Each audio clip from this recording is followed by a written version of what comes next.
Everybody, welcome to another webinar here with PHNX. We're so happy you could join us. Today is a really special webinar because we're live in Yosemite at our latest house. It's just getting wrapped up. It is basically an active construction site. We just got a satellite internet installed, so we're going to do our best to not have too many technical difficulties. As long as we stay somewhere near, we should be good. With that said, I will get us rolling. Our presentation will have introductions to our team. So some of you are new, some of these are faces, names I'm familiar with, but for those of you who are new, I'll briefly introduce our team. We'll talk to you about what non-combustible construction is. We'll give you a brief overview of PHNX Streamline process. We're going to walk you through the Yosemite Lake House that you see right behind Lori there. It's beautiful. And we're going to do a Q&A. So what I ask is if you can keep your mics muted, but please feel free at any time in the chat to type questions, and I will ask them in real time if it makes sense, and if not, I'll save them towards the end. But feel free to ask your questions in the chat for everyone to see. I really like to encourage that because a lot of people are thinking the same questions you have or might want to know the answer to that. With that said, I want to get to our mission. Our mission at PHNX is very simple. It's forever homes for everyone. What does that mean exactly? It means that we're dedicated to building homes that are accessible, affordable, and customized. These homes are built to last for generations. They're not only non-combustible, they're also highly resilient against weather, pests, and just the ravages of time. We are a design build firm. That means that we handle the architecture, design, and construction, and we streamline the process. You have one dedicated team guiding you from start to finish.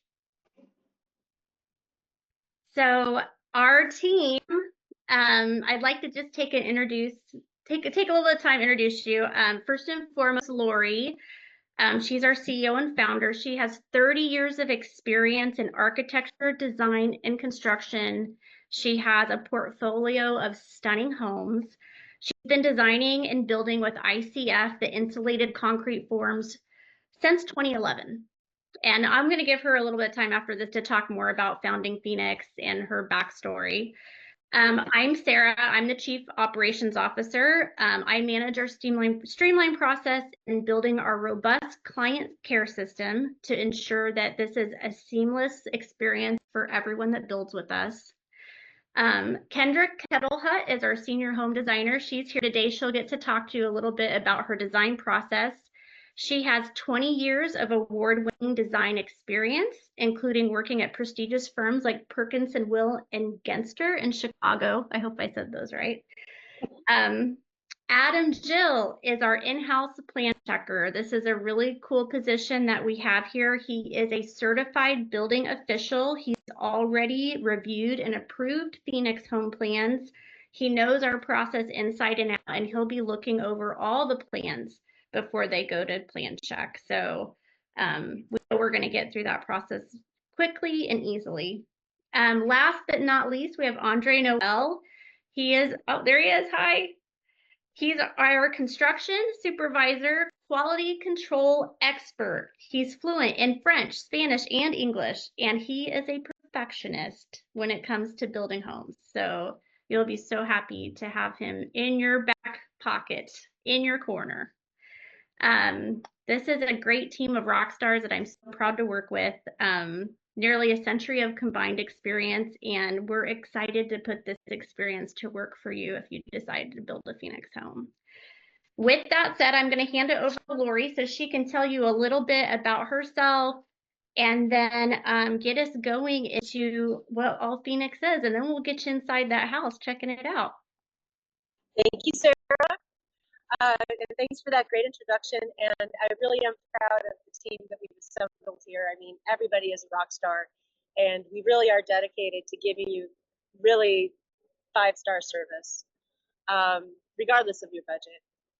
And so Yes, I've been building with insulated concrete forms since 2011. I mean, this product has been around for about 30 years. Um, and so it's not used very often still in home construction, but it's used an awful lot all over the country in large scale commercial and institutional projects. But I've been working with it since 2011. And I just so happen to be trained in crisis intervention and trauma informed care due to some work I was doing with survivors of violent crime. And so I had the opportunity to start helping fire survivors recover after the Tubbs fire in Santa Rosa back in 2018. And that was my first experience working with fire survivors and helping them get back on their feet and rebuild their lives. And for one thing, working with them right off the bat, I recognized their trauma.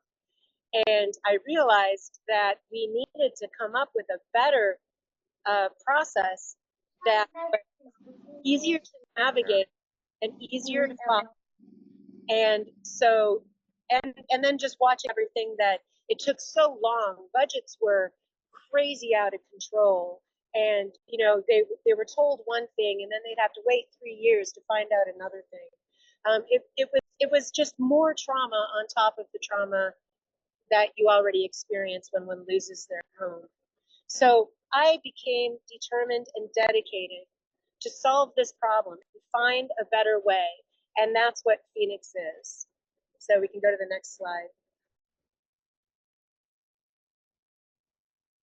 And so what is it that we do exactly? So we are the first and only home builder in the United States building wood-free type 1A non-combustible homes. And that's per code. So if we want to go to the next slide. So non-combustible has a very specific definition in the code. It's basically, a lot of materials are inherently non-combustible. Non-combustible means it won't combust, it won't catch fire. So if you think of concrete or steel, if you hold a match to a rock, it's not going to combust and catch fire. It's not going to ignite. So there are certain materials that have inherent non-combustible properties. But then there's also a lot of building products, proprietary building products.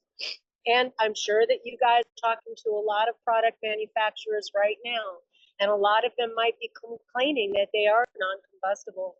But when we're talking about building products, there's a whole slew of tests that need to be performed and passed. And they need to be current, and we need to submit those with our plans in order to be accepted as non-combustible. So that's one thing. But the real important thing here to know is that in the building code, there's 5 specific types of construction. And only 2 of those construction types, 1 and 2, are non-combustible. The other 3 through 5, are combustible, period. And we use those types basically, they help us decide how big our building can be. We look at what the building is being used for, why we're building the building, and then we decide what construction type we're going to use, because certain types allow us to build bigger buildings. Certain types of building require a specific construction type. So just for reference, just about every single family home in the United States is built in type 5. Type 5 is the most combustible, non-fire resistant construction type of the 5. And every single home in the United States is built to type 5 standards. Type 1 is where PHNX is. Type 1 construction is used for skyscrapers and high rises. It's used for hospitals. It's used for stadiums. It's used for, really large, like megaplex theaters and things like that. So it's basically buildings that it's very important. The safety factor on a building is really, really important. And so those buildings need to be as safe as possible. And so that's why they're type 1. And type 1A, you can't get any more fire resistant or non-combustible in the code. And that's what PHNX is. Next, please. And so a lot of people ask, well, why don't we just build type 1A? Why are we still building type 5 combustible homes when we have all these wildfires? And the reason is because type 1A is frankly very expensive. I mean, if you think about replacing all the wood in your house with concrete and steel, oof, yeah, it's going to be expensive and it's going to be difficult.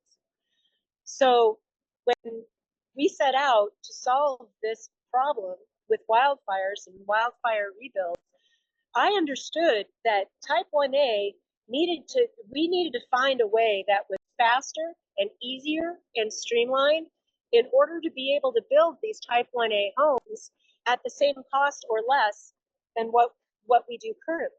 Because otherwise nobody was going to use it. Nobody's going to pay more. I realized that. So that was definitely a big part of the process. And so hand in hand with streamlining the design process, it was also important to streamline the construction process. And so I'll talk a little bit more about our patent pending system that you see in that animation there. That's how we frame our roof. And those are roof panels that go on top of it. But it's innovations like this that, carve time out of the process and allow us to save in certain areas so that it makes up for the stuff that's more expensive. So next, please.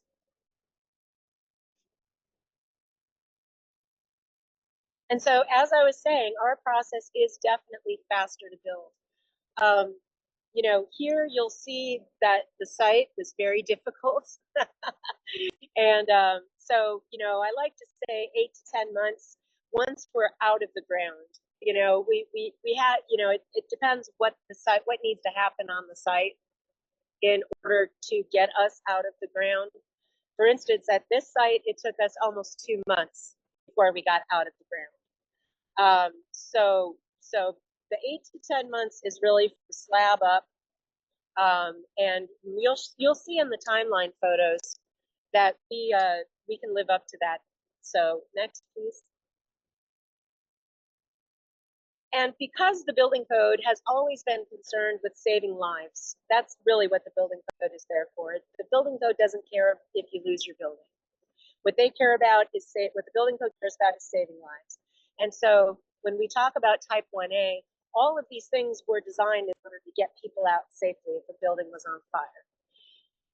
So we had to basically go beyond type 1A because we're dealing with wildfire. We're dealing with fire that's coming from outside in. So type 1A only requires a 3-hour wall. We have a 4-hour rated wall.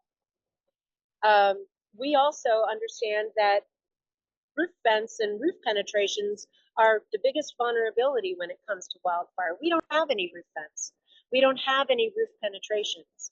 We have a plumbing vent or two, depending on the size of the house. But this home only has one roof penetration, and it's the plumbing vent. So we have no eave vents, roof vents. There's no way for embers to even get into the structure. And type 1A doesn't care about what kind of windows you put in. You could put in vinyl. I mean, you could build a type 1A house and then put vinyl windows in it. And that's kind of silly, right? So we all know what happens when vinyl gets hot, it's going to melt. And so then you're going to have big gaping holes in your walls, and everything you did is going to literally go out the window. So we actually go beyond type 1A to respond to the wildfire threat. You can go to the next one, please. And I'm going to be handing it off to Kendra Kettlehut, our senior designer. And but just a few words about so that everybody understands, this is not modular. This is not plan A, plan B, plan C, and we try to squeeze it on and fit it on your site, fit it to you. No, this is all custom full service architectural design. So it's all about you. So the styles that you see, the floor plans that you may see, the walkthroughs that you're going to see, you have to remember this is a house that was designed specifically for that person. So all of our homes, it's all about you. It's not about us. We don't, we want you to have your home that has your personality. And so that's what's important to us. So I'm going to hand it off to Kendra here, and she's going to walk you through our design process. Thank you, Lori. So Like Lori said, and one of the synergies that she and I have so much is just how much we love designing for our clients. And these are unusual circumstances. These are not ideal circumstances. However, when we start with your design, we're going to start with a kickoff. And before that kickoff, we're going to ask, start to brainstorm, start to think about the things that you loved about your home. The things that also maybe the things that didn't make it perfect. So we want to get you excited about creating something that is completely custom to what you need, so that we can then take some of those things that you absolutely loved about your home and bring them into this new home. But we can also fix and change and really put together a home that has everything that you want. So these are just, some renderings, some views of the homes that we've designed. You can kind of see just how different they span in style, kind of really just what speaks to you. So that's completely custom. Our process is extremely simplified. We do not, like the slide says, it is not about overwhelming you. We want to take the burden of that on for ourselves. So our process is pretty simple. If you want to go to the next slide. Like I said, we're going to start off with a 2-hour design kickoff call. And prior to that, in the brainstorming and thinking about the things that you loved and the things that you could improve, also thinking about images, because images really speak better than any words can speak. So if you have a Pinterest board or you just have images that you found on the internet, if you can save those, and then we will review them, and that 2-hour call is a deep dive discovery call where we get to know you, we get to know all the things that you're looking for in your new home.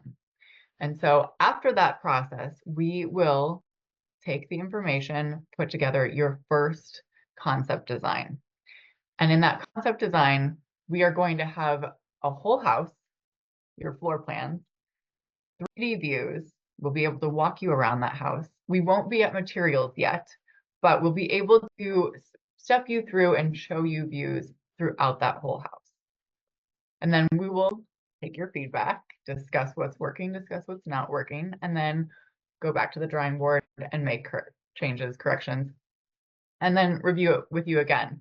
Once we get to a home in that concept design phase that you guys are in love with, then we will take it into the construction document phase. Now, this is really focused on architecture and layout. This isn't about interior finishes yet. So we're going to go back, we're going to step away, we're going to get the construction documents prepped and put together so that we can submit for permitting. Once we go in for permitting, that's when you will see me again, and we will walk through the interior design. So the finishes, all of the elements on the inside of the home. And that is also a very streamlined process that we've put together. So Vision Builder is what we call it, and it's a myriad of different pre-selected palettes that you can choose from. And so there's innumerable selections that you can put together and mix and match that will always coordinate with one another. We have already put that together for you. So to make the decision making simple yet custom to what works for you. And then once we make those decisions, as we're waiting for the permit, and then we'll get the permit in hand, we'll be ready to build your home. So that's our process in a nutshell. I don't know if we're going back to you, Lori, but I'm not sure what the next slide is.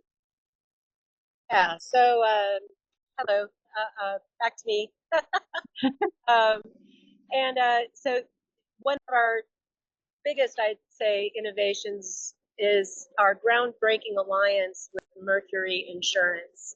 So never before has a home builder in the United States had a relationship with an insurance company to be able to not only write a policy for you, which that in of itself these days, as we all know, is a feat, right? But also at a really substantial discount. I mean, really substantial. the owner of this home just told me yesterday. So we just wrote that she just got her mercury policy last week, and it was, I'm not exaggerating, it was 1/15 of what she expected it to be. She was expecting it to be 5 figures, and it was actually 4 figures, low 4 figures. So, you know, just for confidentiality reasons, we don't want to share the actual number, but just have 1/15 of what she expected it to be. So this is our third policy that Mercury has written for one of our Phoenix homes. So we're really excited about that. And you know, basically they recognize the type 1A and that it's unlike any other home that anybody's building. And so they said, yeah, you know what, we can ensure that, we can do that. And here we are. So Sarah, if you could go to the next slide. And so I think we can start our walkthrough here pretty soon. And so I do want to, say we're trying something new here with Starlink and, making sure that we've got reception because this is really remote. We're about 20 minutes away from the north portal of Yosemite National Park. So it's a challenge, but anyways.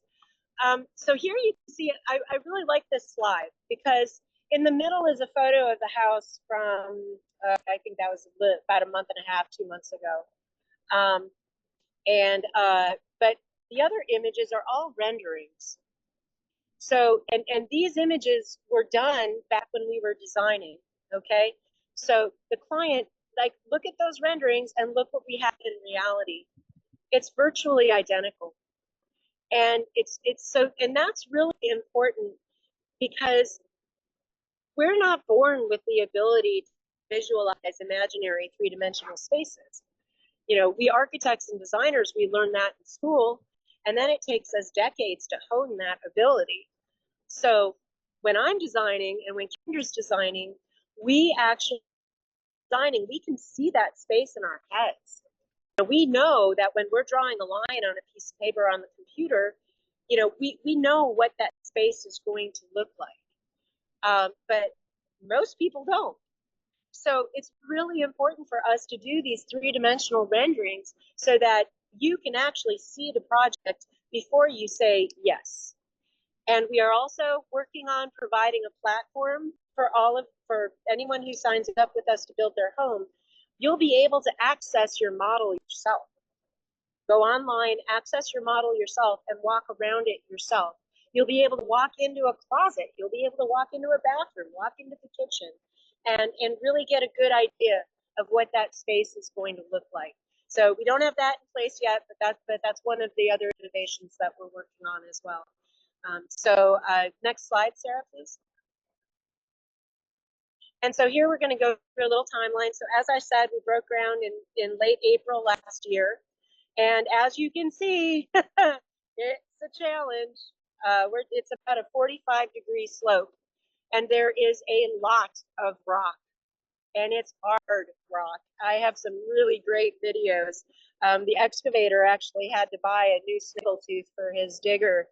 And there's a vein of rock that literally runs right across the site. So even with all of those challenges, and we started with the retaining wall foundation in late May. And so if we go to next slide. So here we are in June. This is where I consider we're finally coming out of the ground. So you can see there's that big retaining wall on the lake side there, on the downslope side. And so that's basically the first floor. So it took us about 2 months to get there,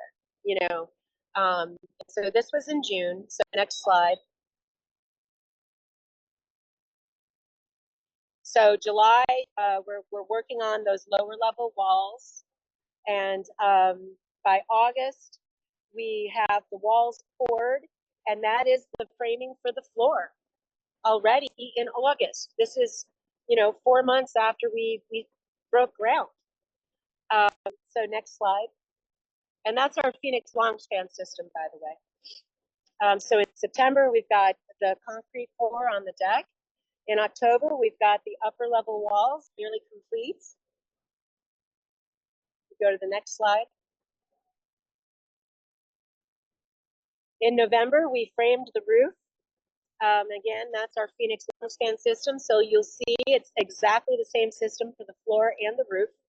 And it consists of 4 components. That's it. And they can be spaced 8 feet on center, and they can span up to 32 feet.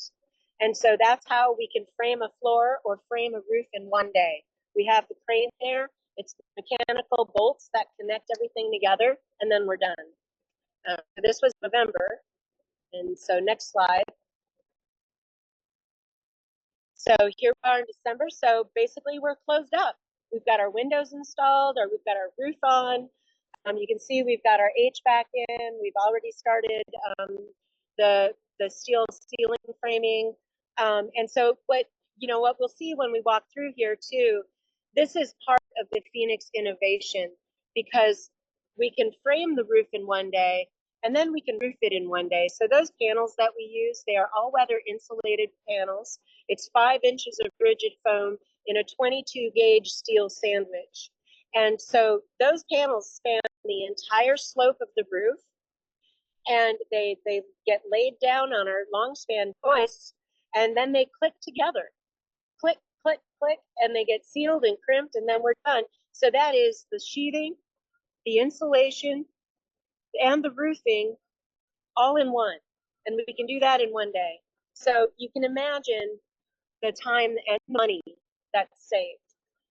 So then we get into the holidays and we get into weather. But so here we are in February, we're finishing stucco.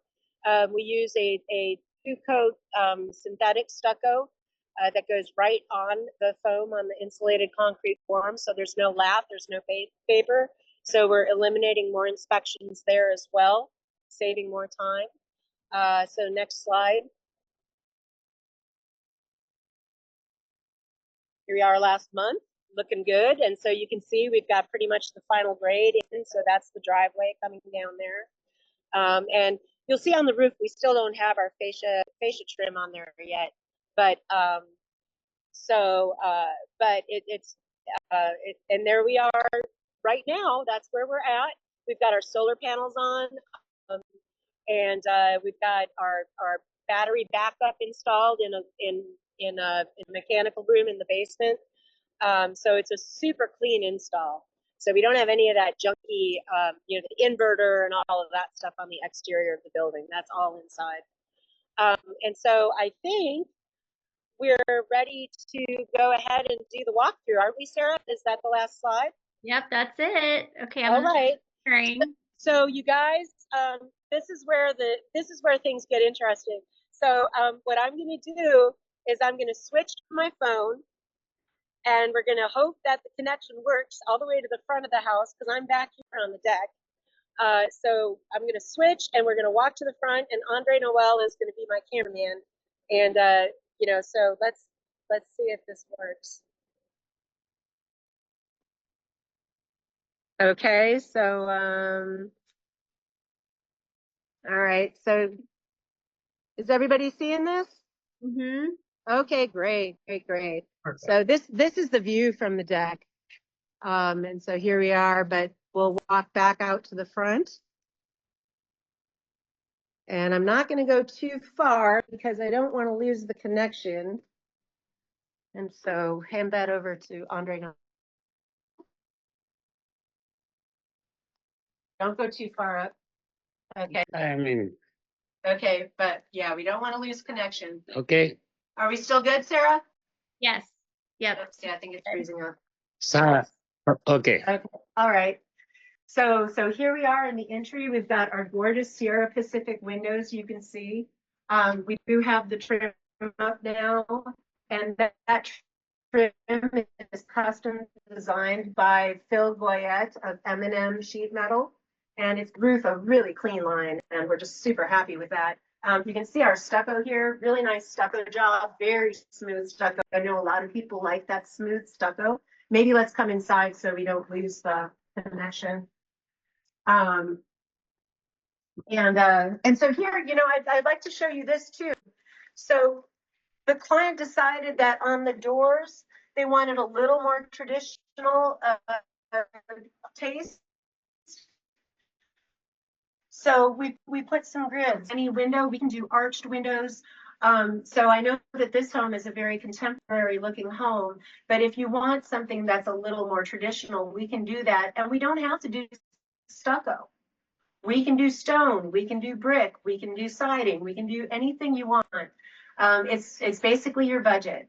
Stucco is the most economical, so that's why we do stucco a lot. But you can see it, you know, I mean, well, maybe we can talk about that on the back side, because I do want to talk about the reveals there too. So let's come on in. So, so here we are in the great room. You can see, Sarah, are we still good? Yep, you're good.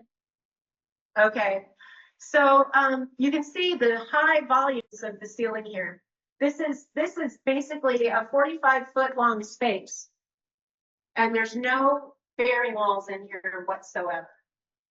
This is typical of a Phoenix home. And so we have no problem doing these huge vaulted ceilings. You can see the big windows there. You can see the sky, light and air. That's, I'd say, probably the most characteristic aspect of a Phoenix home. So here you have the kitchen. So Andre Noel is going to start installing the cabinets tomorrow. And then we go, see down here, we're probably going to lose a little bit, but we're starting drywall. And well, one thing I do want to show you is the drywall.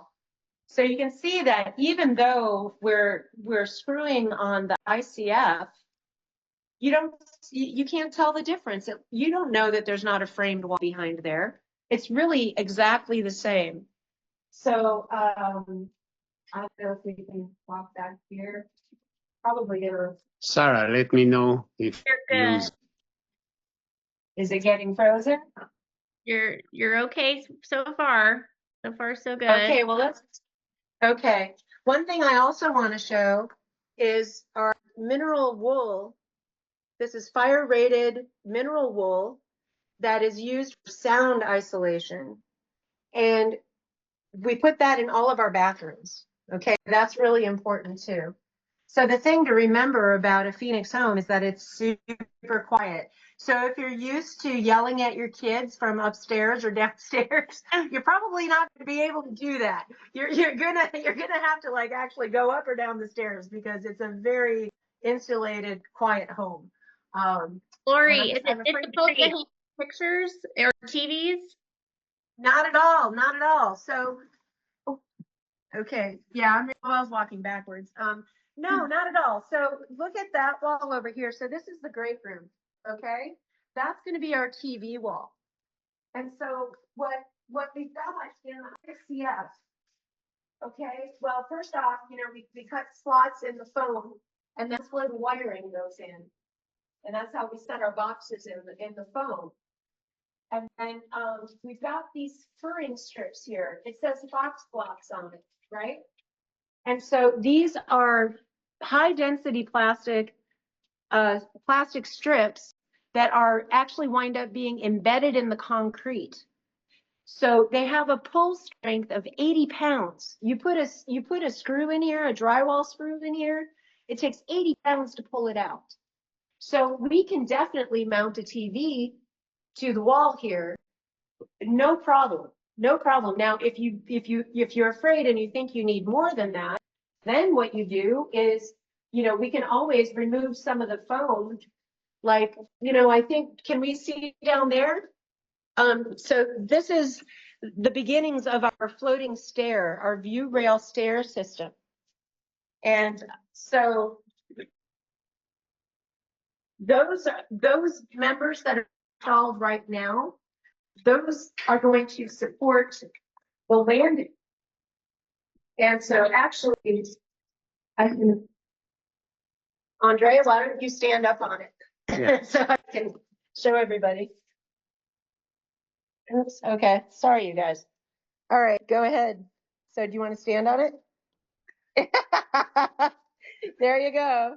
Look at that. This is the landing. Right. And so now those are bolted directly to the concrete for sure, right? Yes. But, you know, so when we say that, yeah, you can attach anything to these walls, we mean it. So, yeah, so, you know, either, you know, I mean, but most everything else, like cabinets and stuff, we just screw it into those furring strips where it says Fox blocks, and those are 8 inches on center. So, so it's just like studs. And so it gives you, Does go this ahead, Sarah. have the electric fireplace?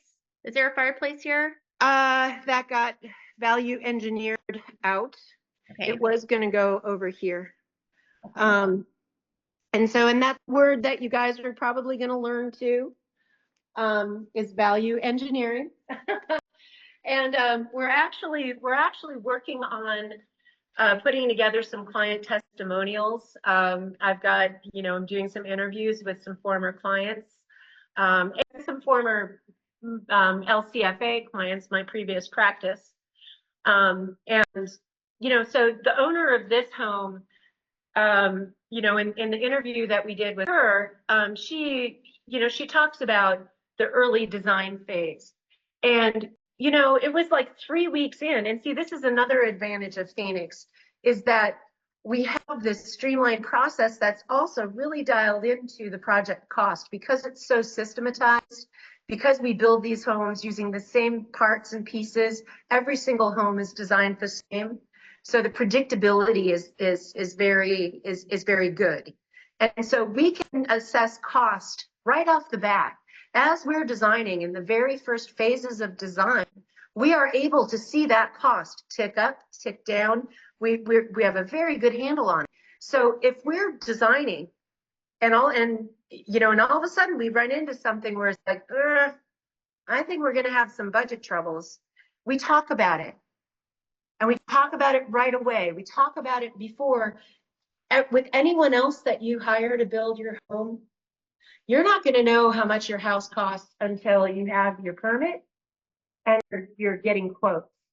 Now, granted, it's the same. I mean, with us too, I mean, you're not going to know exactly how much your home is going to cost until we're ready to build. And that's just the way construction is. But there's no one else that can give you an accurate estimate, as accurate as ours is, as early as we do. So with everybody else, you're going to get that shock or surprise maybe, you know, but you've already done all the plans. You've already pulled your permits. You've already gone through plan check. So if you want to make any changes to the design to save money, you're going to have to go back and do some serious redesign, and that's going to cost you more money. And sometimes you have to make a decision. Well, do we want to spend the money to redo that, or are we just going to eat it and just build it that way, you know? But not with us. So when we're designing in those early stages, and we put brakes on, if we see we're kind of busting up your budget a little bit, then we say, hey, okay, so here's where we're at. This is and then we have ideas and we have recommendations. You know, if you do this, if you do that, we can bring your budget down and bring it in line. And you know, I think we've got some clients that we're already working with who, you know, in on this call that have already had these conversations with us. And or we're designing something and we're right in the ballpark, and so we're fine. But what the client here really appreciated was knowing that as early as we did. And so yes, she had to give up quite a few things. She really did. You know, if we were going to build a garage, we weren't able to build the garage. You know, there were a few other things too. Actually, I can't remember them now. But we realized that the most important thing was to build her home. Okay, that's the number one. So things like cabinets, things like flooring, things like tile, that stuff you can change. You know, 3 years from now, 5 years from now, when your life is finally back on track and you're recovering and you have a little more money back in the bank, then you can go out and say, okay, you know what? I do want those really nice custom cabinets, or I do want to go ahead and put a hardwood floor in instead of LVT.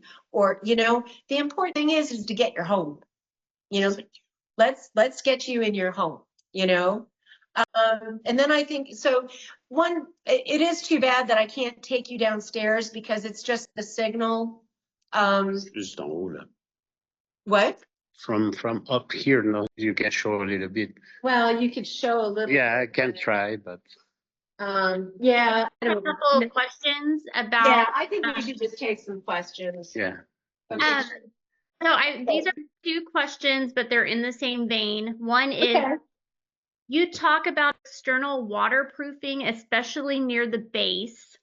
And then there was a question about humidity and moisture, and has that been an issue? How long does it occur, and how do you deal with it? Okay, so the first question was waterproofing. Say that again. External waterproofing, especially near the base. And so what was the question? Just how do we do it? Yeah, can you talk about it? Sure. So ICF again is extremely performant below grade.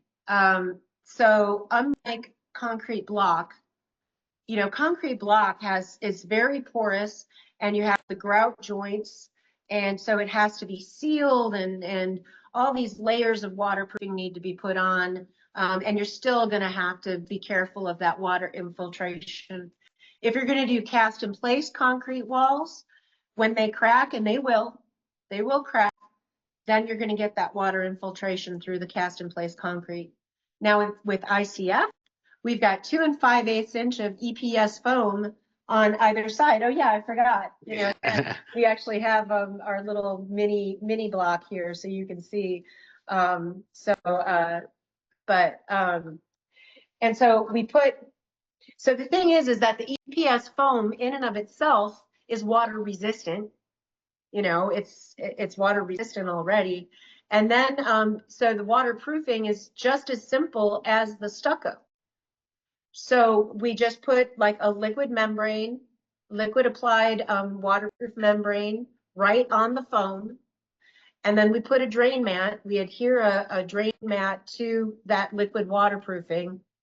And then we seal the top. And then we backfill. And it's done. And so then we bring the stucco down, and we have a drip edge on top of that. And then the other question was about humidity in the home. Yeah, to date, is humidity, moisture been an issue? How long does that occur, and how is it dealt with? Moisture is not an issue because using the insulating concrete forms, the foam, and so moisture enters if there's no vapor barrier, or if the vapor barrier is put on the wrong side. So our entire home is meant to keep water vapor and thermal energy out. So the entire envelope is sealed. Now, sure, now we have interior moisture, just from, environmental, just because we're human beings. But when you have the problem with moisture is that when it condenses and when it hits like a cold surface, and then it creates moisture, but there's no cold surfaces here because all of that thermal stuff is outside. And besides, we are always changing air too. That's another thing. We have a whole house fan that is constantly changing air, that is constantly, exhausting stale air and bringing in fresh air. And then besides that, we always have operable windows. So we don't have, we have, and I'm very good about designing cross ventilation. So like here, we have these two double hung windows here. And so on a nice day, you just open both of those just to crack, or even vent from the top, and you've got this wonderful cross breeze coming through from the lake. And so your house is always going to be really well ventilated. So I would say moisture problems are non-existent. It's not an issue. I know that was a long-winded explanation. I'm sorry. No, you got a big thank you for it though. So Oh, good. Okay. some more questions. Why metal studs? Fire or cost? It's fire because in type 1A, we can't have any wood in the structure, none. And to be honest, the metal studs are way, way better. They're straight. So, that's another thing. I mean, Here. when you're, yeah, so here's a good, look at how straight that is. And it's clean. and it's really sturdy. You don't need to make holes. You have already the holes to pass the wires and the pipes. Right, and then too, and you don't have to worry about studs coming through and making too many holes in your studs, because that happens too, right? Exactly. Right? So, but the reason though, the main reason is honestly because it's required for type 1A. But the thing is, because we don't have any interior load-bearing walls, so all of these framed walls in here, like the laundry room and the bathroom and the bedroom down there, you see we've still got this showing. Oh, and here's, a really nice pocket door, a soft close pocket door here. 8-foot doors. Oops, now I can't open it. And so we can still install the standard doors here and everything, but you can see how straight this is, and because none of this is load bearing, so it's a lot easier. We framed this house 2 weeks. It was done, and we don't need any inspections. We don't have any hold downs. We don't have any shear walls. So these just go up. It's basically like a commercial tenant improvement, when they build out a Chipotle or Rubio's or something, Is there still framing or aluminum? It's steel. It's steel. Galvanized, I think. Aluminum would be crazy expensive. So yeah, it's steel. There's a couple of stucco questions. Okay, maybe let's go out to the deck and see. Okay. And there's nice sun. Oh, beautiful view for everybody. Yeah, great. Is the synthetic stucco EFIS? EFIS, it's actually similar to EFIS, but it's basically the foam is already it is similar, but yes. Is the smooth stucco more expensive? No, see, that's another great thing. This kind of stucco is naturally smooth. It actually costs more to make it textured because they have to add stuff to it. So this is just normal. And so you see we have these reveals too that kind of break up the stucco so that it's not just one big flat, stucco plane. So if you don't have the budget to, do stone or brick or anything like that, we can still make it look really nice. And, we could also use a 2-color scheme as well. That would cost a little bit more, but at least it breaks it up even more and makes it a little more interesting. But the other great thing about, using insulating and concrete forms too, is that if you want to come back and put stone on here, you can. You can just mortar stone like right onto the stucco. And so, with wood framing, if you're going to put stone veneer on your home, that wall needs to be engineered because that stone is heavy. So you can't just come and put stone on any wall, but not with our walls. You can put stone right on the stucco. It's like 5 years later, you want a different look and you have the money to do it. So that's a really nice option. So again, another long-winded answer. I'm sorry. I hope I answered the question. Oh, let's see, stucco. Is it elastomeric? Does it have a metal lath? This is a very technical person, I think, that's asking. Yes, it's not elastomeric, but it does not have a lath. It has a fiberglass mesh. So there's a first coat that is, it's acrylic. I just wouldn't call it elastomeric, but it's waterproof, So like here, if we want to really look at the fitness here, and I don't think we've really trimmed this up yet, but like you can see how tight this is. And basically we shave the sill down so that it slopes a little bit away from the window. But this is so watertight. I mean, you're not going to have any rot issues or water infiltration here at all. And so the first coat goes on with this fiberglass mesh that goes right on the foam. And then we do the color code. But I think this had 2 finish coats. They just did a really good job. So yeah, it's. Can you talk more to the cost, time, impact, and savings with these types of materials that we're using? Cost, time, impact. So, I mean, in a nutshell, the way to deliver a concrete and steel home for the same cost or less as a traditionally wood framed home, we had to, you know, we had to change out some things. You know, we had to make a lot of things easier so that we could save money on one end. Because yes, concrete and steel is more expensive than wood, okay? But when you hear somebody tell you, oh, well, concrete and steel, well, that's going to increase your cost by 30%. That's usually what we hear. Well, that's because the home was designed the same way you design a wood home. And that doesn't make sense because not only does wood and concrete and steel behave completely differently, but steel and concrete are so much stronger. They can do so much more than wood. So, geez, you got to take advantage of that. And so we understood that if we were going to be able to deliver, if we needed to deliver these homes at an affordable cost, we had to cut in all the other places.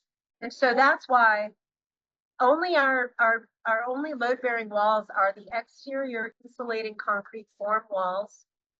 Our long span framing system can span up to 32 feet, and we can space the joists up to 8 feet on center. So that right there is your shell. And that's the only structure. So everything in the middle, all that stuff, like I said, it's 2 weeks, there's no inspections. So while the shell is going to be more expensive than a wood home for sure, on the balance, all the other stuff that we do, the fact that you can frame a roof in a day, frame a floor in a day, you can roof in a day, you can stucco in 2 weeks as opposed to 6 weeks. You know, all of these things add up. And so we cut costs there, and that makes up for the added cost of the concrete and steel. But then in the end, we're at the same price and maybe even less, because here's the thing now, I mean, we all know about the economy. I'm not going to get into that.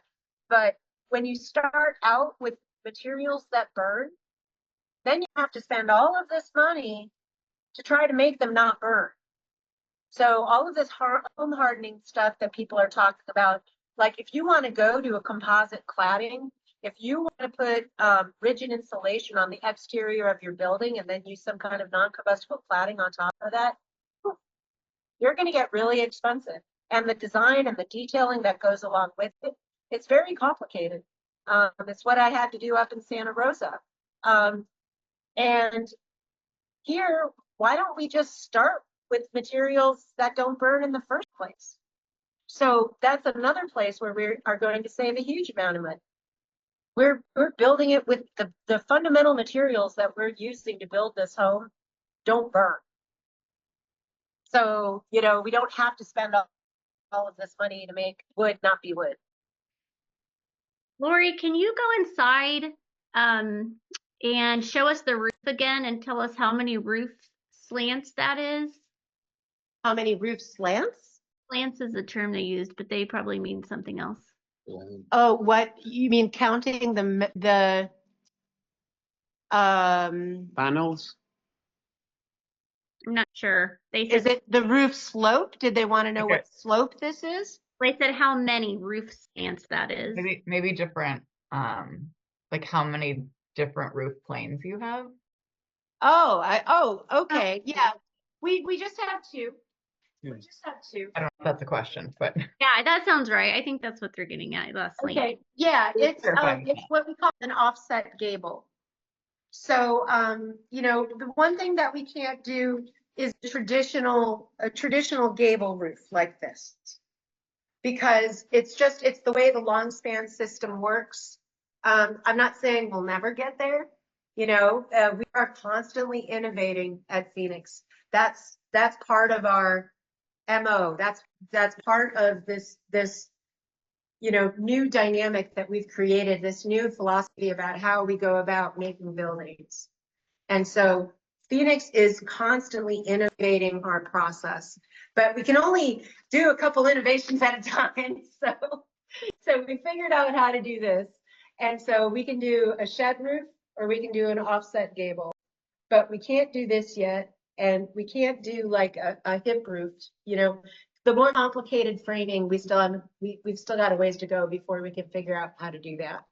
However, so this slope, this is as steep as we go. This is a 4 and 12 slope, but we can go all the way down to a 1/2 inch per foot. Yeah, so this is 4 inches per foot. We can go all the way down to a 1/2 inch per foot, which is basically a flat roof.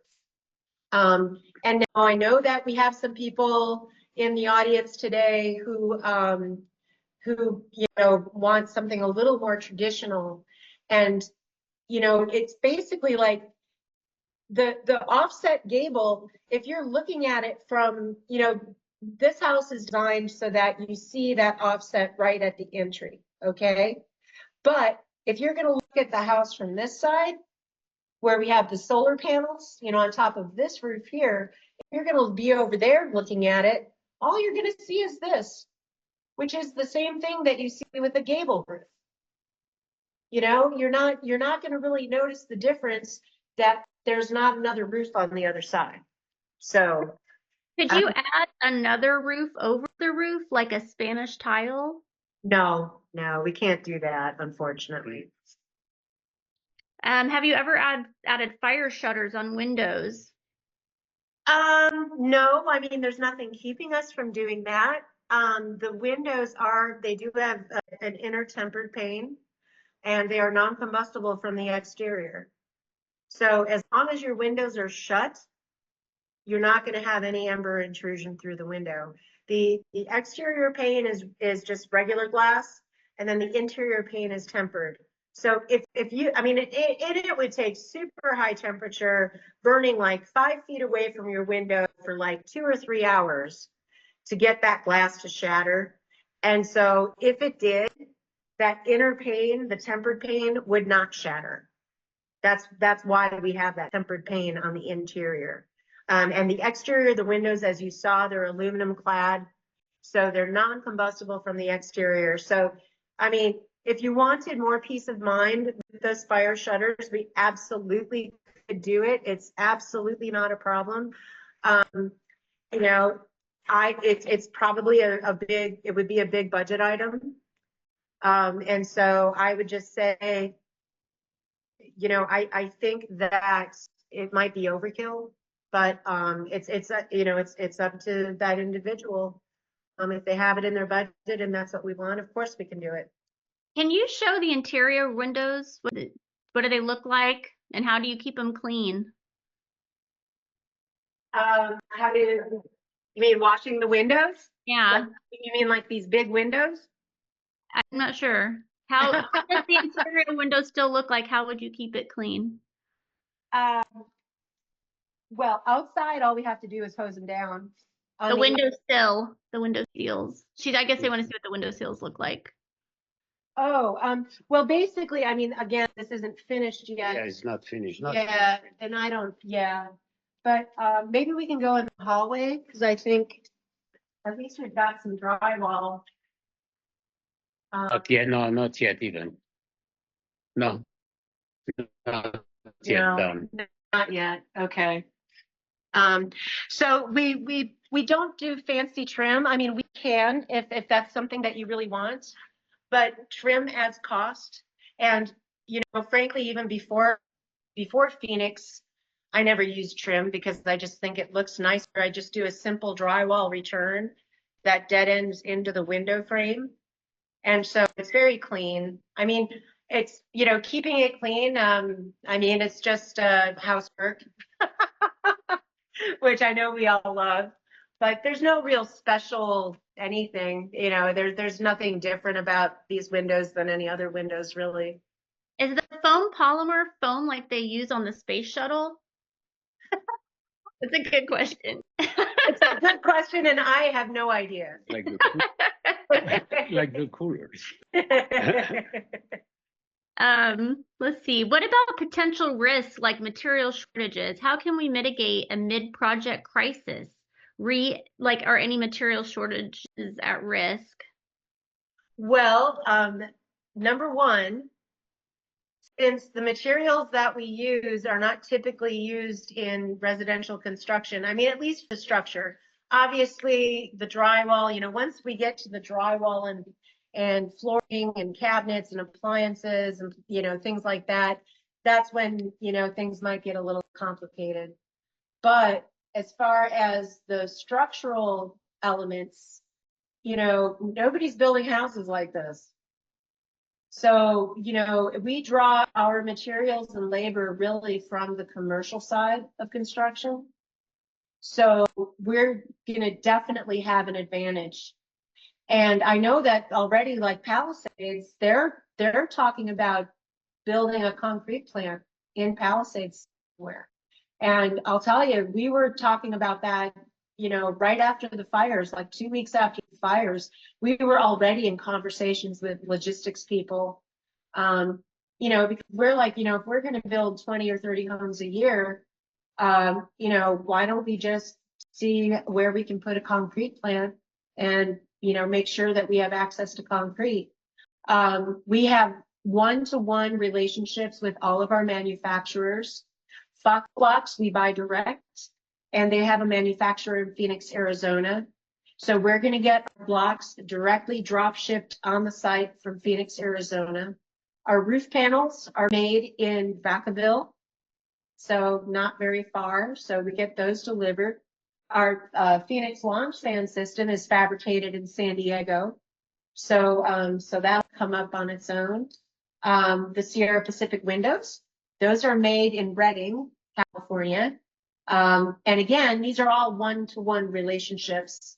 Phoenix doesn't use middle people, vendors. We buy direct from the manufacturer. And I have had conversations with all of our manufacturers. We all know what's coming. And so we'll be able to prepare. And like, here's a really great thing too, is that because we're a design builder, we control the entire pipeline of the homes that we're designing and building. So we're pretty full up for construction start for this year. So the people that we're signing up now will be breaking ground next spring. We wait for the rainy season to be over, and then we'll be ready to break ground next spring. So already we're planning for a year from now. And so we'll be able to strategically begin these builds, as we get busier. And by the way, we have a lot of contractors that are contacting us that want to build with us. And we're starting to work together to make a plan to be able to deliver these homes efficiently. And, basically, we're just not going to be subject to the same vulnerabilities and shortages that everybody else is going to be. Well, I think that might be all of the questions. Does Those anyone? are excellent questions. Thank you so you're much. so That's good. great. Any last You speakers? say it again? I would just say well, we got to thank you very much. But I was just saying, last call for questions. If you have questions, get them in. Last call, last call. Somebody said they'd really love to see a final walkthrough. What? Someone said they'd love to see a final walkthrough once the house is done. Oh, you bet. And we'll have professional photos done. And and I think, I've been coming up here since last April. And Andre Noel has been basically living up here for the past month and a half. And we've made some wonderful friends. It's really a special place to be. And so you bet we are going to have a big celebration here in the house when it's complete. So we're expecting final inspection about mid-May. We're really almost done. I know it looks a little chaotic, but it's a really big push. The weather, we had about 8 weeks of bad weather up here. All of us are aware of that, right? The atmospheric rivers that were coming through. And while for the most part, we were buttoned up on the exterior, we had to install the solar. We did have to finish the stucco. We had to, we're still working on the deck waterproofing. there, you know. So, and then we had plenty of deliveries too. I mean, you know, we're expecting drywall deliveries and it's pouring rain. We can't accept that. Right? We're remote, very. And it's very remote too. So that's another thing. I mean, it takes 2 hours to come up the hill. So, so there's a lot of, and you know what? We took this job because A, we knew we could do it. And B, if we can build a Phoenix here on this site, we can build it anywhere. And that is what we are proving. And, you know, we're barely a year into this construction. And sure, we're running maybe a little late. But to have, you know, basically a home built in a year in a remote area like this with all of the challenges that we had and stay in budget. That's another thing I didn't mention. We are in budget. And this is essentially the same that the final contract was at 20% within the original project estimate. And there was about a year and a half between the time we finalized the design and they started to build. So a 20%, being off 20% a year and a half prior, I think is pretty good. And so, you know, I'm very proud of our budget. I'm very proud of our schedule. I'm very proud of the progress that we're making. And, you know, you bet we will keep everybody informed. You know what? By the time the house is finished, we'll actually have Wi-Fi throughout the house. So we'll be able to. Has just had debris removal, but not everything was taken out. They have 2 retaining walls. Do we have people that help with that, or is that something that they would need to hire privately? No, I would say, you know, I mean, it really, I don't know if it really matters. I mean, the retaining walls and the footings really do need to go. I mean, if it's just a retaining wall, if it's like a site wall that you know is out of the way, that's not going to be impacted by the build at all, you could leave it. But if it's like a foundation wall, like stem wall, it's got to go. Now you can leave it alone, and then because we are going to need an excavator to come in and sort of finish the sites and over excavate the pad and, you know, dig the footings and all that stuff. And there might be tree stumps that need to be pulled out and other roots and rocks and things like that anyways. So that is work that can be done when we start construction. We, you know, and sometimes it's actually easier too, because then all of that waste, that rubble can go together and you'll pay less if you have it in a big trip to the dump as opposed to doing it in smaller trips. So, you know, it doesn't hurt if you want to do it ahead of time, but it doesn't hurt if you want to wait too. You don't need to be in a rush about that. Well, I think that's it. All righty. Well, I really want to thank you guys for spending your time with us. I really appreciate your time. And, you know, all of our hearts are with you. The most important thing to us is that we get, you know, if it's not us helping you rebuild, it's okay. You know, we're not here to sell you anything. We've just found a really great solution, and it might not be for everybody, but if it's for you, please join us. We'd be happy to have you in the Phoenix family, and we'll do our best to help get your lives back on track. So thank you very much, and keep in touch with us, subscribe, and we'll be doing these every other week, every other Monday at the same time, and we're going to be featuring one of our vendors. We're going to have something special every webinar. So it's worth it to keep attending and just learning more about our homes. So thank you very much, and I hope to see you soon. Bye-bye. Thank you.